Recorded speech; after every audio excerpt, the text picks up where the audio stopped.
नमस्कार, मैं सोनल गुप्ता, सहायक आचार्य, एमएचजी गवर्नमेंट कॉलेज डीग। हमने अपने पूर्व व्याख्यान में महाभारत का अध्ययन किया था। महाभारत एक वीर काव्य है। इसे उपजीव्य काव्य भी कहा जाता है। रामायण के समान यह ग्रंथ भी हमारा जातीय इतिहास है। इन दोनों काव्यों की घटनाएं ऐतिहासिक हैं। रामायण और महाभारत के दोनों महत्वपूर्ण युद्ध इसी भारतवर्ष की सीमा के भीतर लड़े गए थे। इन्हें अंतर जगत के धर्म और अधर्म के द्वंद्व युद्ध का प्रतीक मात्र मान लेना नितांत अनुचित है। वैदिक साहित्य में हम जिस धर्म के सिद्धांत रूप से दर्शन करते हैं, उसी का व्यवहारिक रूप हमें इन ग्रंथों में उपलब्ध होता है। महाभारत की रचना 1,00,000 श्लोकों में हुई है और इसके रचयिता महर्षि वेद व्यास हैं। विंटन महोदय के अनुसार महाभारत वास्तव में एक अर्थ में एक काव्य कृति है ही नहीं, अपितु यह तो अपने आप में पूरा साहित्य है। यह महाभारत काव्य और इतिहास के अतिरिक्त अपने में भारतीय सांस्कृतिक चेतना को छुपाए हुए एक महान सांस्कृतिक निधि है। इसमें कवि ने कौरवों और पांडवों की कथा के माध्यम से तत्कालीन भारतीय संस्कृति और सभ्यता का विशाल चित्र अंकित किया है।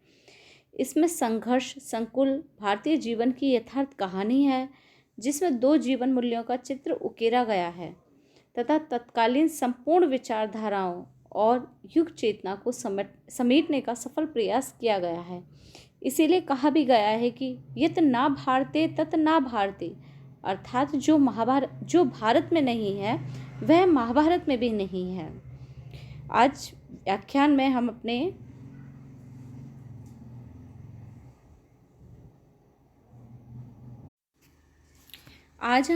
इस व्याख्यान में महाभारत के 18 पर्वों का संक्षिप्त अध्ययन करेंगे। आदि पर्व।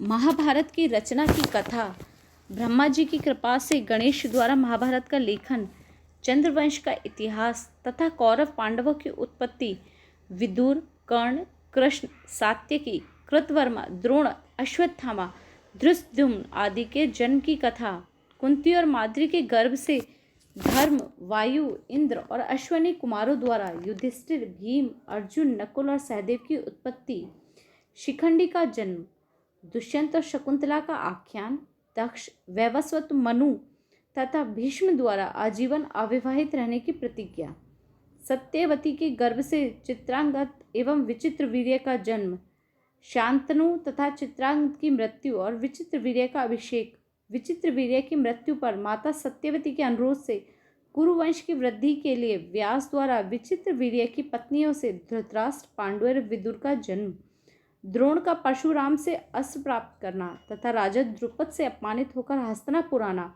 एवं राजकुमारों की शिक्षा के लिए उनकी नियुक्ति, दुर्योधन द्वारा लाक्षागृह में पांडवों को मारने की योजना तथा उसकी विफलता, हिडिंब का वध कर भीम को उसकी बहन हिडिंबा से विवाह करना तथा घटोत्कच की उत्पत्ति, द्रौपदी का स्वयंवर, अर्जुन का लक्ष्य भेद कर द्रौपदी को प्राप्त करना, पांचों भाइयों का द्रौपदी से विवाह कर, द्रोण और विदुर के परामर्श से पांडवों को आधा राज्य प्राप्त कर इंद्रप्रस्थ में अपनी राजधानी बनाना, मणिपुर में चित्रगंधा के साथ अर्जुन का विवाह, द्वारिका में सुभद्रा हरण और अर्जुन का विवाह, खांडव वन का दह।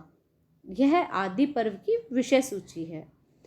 सभा पर्व में दानव द्वारा अद्भुत सभा का निर्माण तथा नारद का आगमन, युधिष्ठिर का रासूय करने की इच्छा प्रकट करना, रासूय का वर्णन, भीष्म के कहने पर श्री कृष्ण की पाद पूजा, शिशुपाल का विरोध तथा कृष्ण द्वारा उसका वध, दुर्योधन की ईर्ष्या, युद्ध क्रीड़ा के लिए युधिष्ठिर का आह्वान, शकुनी की चाल से युधिष्ठिर की हार, राज्य व भाइयों व द्रौपदी को हार जाना, दुशासन द्वारा द्रौपदी का चीरहरण और युधिष्ठिर आदि का वनगमन। नंबर 3, वन पर्व।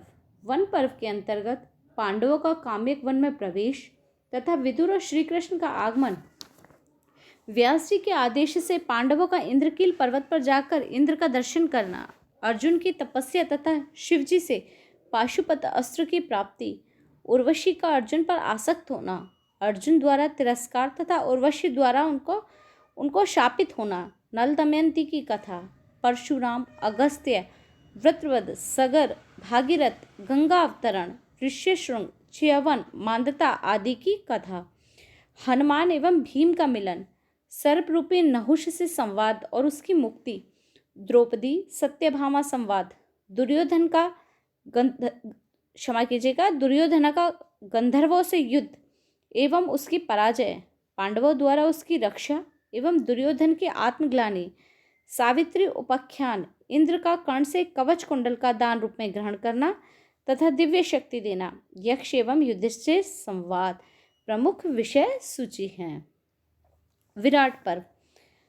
अज्ञातवास के लिए पांडवों का विराट नगर में प्रस्थान, कीचक का द्रौपदी को अपमानित करना और भीम द्वारा उसका वध, सुशर्मा से पांडवों का राजा विराट की रक्षा करना, कौरवों का विराट पर आक्रमण तथा पांडवों की सहायता से विराट की विजय, विराट की पुत्री उत्तरा के साथ अभिमन्यु का विवाह। उद्योग पर्व। उद्योग पर्व के अंतर्गत विराट नगर में श्री कृष्ण के परामर्श से द्रुपद पुरोहित का हस्तिनापुर जाना, अर्जुन तथा दुर्योधन दोनों की सहायता करने का श्री कृष्ण का आश्वासन, पांडवों की सैनिक तैयारी, संजय का दूत बनकर आना और पांडवों का कौरवों को संदेश, धृतराष्ट्र का चिंतित होना, पांडवों का दूत बनकर श्री कृष्ण का कौरवों की सभा में जाना और उनकी वार्ता का विफल होना, कुरुक्षेत्र में दोनों दलों की सैन्य योजना एवं व्यूह की रचना इस उद्योग पर्व के अंतर्गत प्रमुख विषय सूची है। भीष्म पर्व। वेदव्यास द्वारा संजय को दिव्य दृष्टि की प्राप्ति, धृतराष्ट्र के पूछने पर संजय का युद्ध का विवरण देना, 10 दिनों तक भीष्म द्वारा घनघोर युद्ध तथा शिखंडी की सहायता से भीष्म का पतन, भीष्म की शरशैया और प्राण त्याग के लिए उनकी उत्तरायण की प्रतीक्षा। द्रोण पर्व। अभिमन्यु का युद्ध, द्रोण द्वारा चक्रव्यूह का निर्माण एवं अभिमन्यु की मृत्यु, अर्जुन द्वारा जयद्रथ का मारा जाना, कर्ण की शक्ति से घटोत्कच की मृत्यु, द्रोणाचार्य का घोर युद्ध तथा धृष्टद्युम्न द्वारा उनका वध, अश्वत्थामा का क्रोध कर उसका नारायण अस्त्र का प्रयोग, श्री कृष्ण द्वारा पांडव सेना एवं भीम की रक्षा करना। कर्ण पर्व। कर्ण का सेनापति बनना, कर्ण द्वारा युधिष्ठिर की पराजय तथा पलायन, अश्वत्थामा को पराजित कर अर्जुन का युधिष्ठिर का समाचार लेने के लिए आना, युधिष्ठिर द्वारा अर्जुन का तिरस्कार तथा अर्जुन का युधिष्ठिर को मारने के लिए उद्यत होना, श्री कृष्ण की शिक्षा से दोनों का प्रसन्नतापूर्वक मिलन, कर्णवध तथा युधिष्ठिर द्वारा शल्य का मारा जाना, दुर्योधन का सरोवर में प्रवेश। शल्य पर्व। भीमसेन की ललकार सुनकर दुर्योधन का सरोवर से निकलना तथा उसका भीम के साथ गदा युद्ध, भीम का दुर्योधन की जांग तोड़ देना, बलराम का आना और क्रोध प्रकट करना, दुर्योधन की दशा देखकर अश्वत्थामा का शोक करना और उसका सेनापतित्व ग्रहण करना। सौप्तिक पर्व। अश्वत्थामा द्वारा द्रौपदी के 5 पुत्रों और अन्य वीरों का वध, अर्जुन का अश्वत्थामा को दंड देना और मणि देकर अश्वत्थामा का पलायन। स्त्री पर्व। जल प्रदान आदि कर्म, धृतराष्ट्र का विलाप, संजय और विदुर का उन्हें समझाना, गांधारी का क्रोध करना और व्यास जी का उसे समझाना, स्त्री पुरुषों द्वारा अपने संबंधियों को श्रद्धांजलि देना। शांति पर्व। युधिष्ठिर द्वारा महर्षि नारद से कर्ण का वृतांत जानकर शोक प्रकट करना, क्रमशः भीमसेन, अर्जुन, नकुल, सहदेव तथा द्रौपदी का गृहस्थ धर्म, राज्य तथा धन की प्रशंसा करते हुए युधिष्ठिर को समझाना, श्री कृष्ण का युधिष्ठिर के शोक निवारण का प्रयत्न करना तथा 16 राजाओं का उपाख्यान सुनाना, श्री कृष्ण के कहने पर युधिष्ठिर का भीष्म के पास जाना और भीष्म का युधिष्ठिर को राजधर्म, आपत्तिग्रस्त राजा के कर्तव्य एवं धर्म की सूक्ष्मता का उपदेश देना, नाना प्रकार के आख्यान, अनेक गीताएं तथा आख्यान, मोक्ष के साधन का वर्णन, यज्ञ में हिंसा की निंदा व अहिंसा की प्रशंसा, सांख्य योग का वर्णन, जनक तथा सुखदेव आदि ऋषियों की कथा, यह शांति पर्व की विषय सूची है। अनुशासन पर्व। युधिष्ठिर को सांत्वना देने के लिए भीष्म की अनेक कथाएं कहना, लक्ष्मी के निवास करने और ना करने योग्य पुरुष, स्त्री और स्थानों का वर्णन, शरीर, मन और वाणी के पापों के परित्याग का उपदेश, दान, महिमा, व्रत, उपवास आदि के फल, हिंसा तथा मांस भक्षण की निंदा, भीष्म का प्राण त्याग।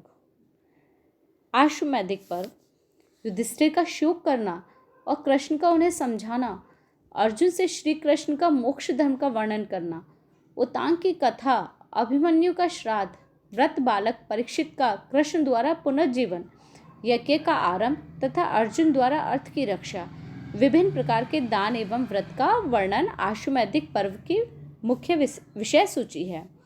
आश्रमवासिक पर्व, धृतराष्ट्र का गांधारी और कुंती के साथ वन जाना, धृतराष्ट्र और कुंती का मृत पुत्रों को देखने के लिए व्यास जी से अनुरोध करना और परलोक से मृत पुत्रों का आना एवं दर्शन देना, धृतराष्ट्र, गांधारी एवं कुंती की मृत्यु।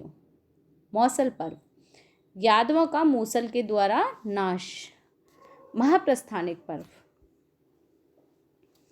पांडवों द्वारा विष्णुवंशियों का श्राद्ध करके हिमालय की ओर प्रस्थान, युधिष्ठिर के अतिरिक्त सभी भाइयों का पतन, युधिष्ठिर का सदेह स्वर्ग में जाना।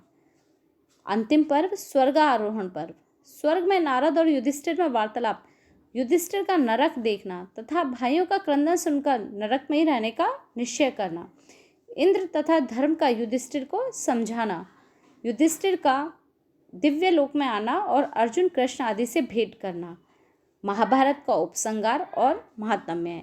इस प्रकार महाभारत के ये 18 पर्व हैं, जिनके अंतर्गत इस प्रकार महाभारत के ये 18 पर्व हैं। इन महाभारत के इन खंडों को ही पर्व कहा गया है।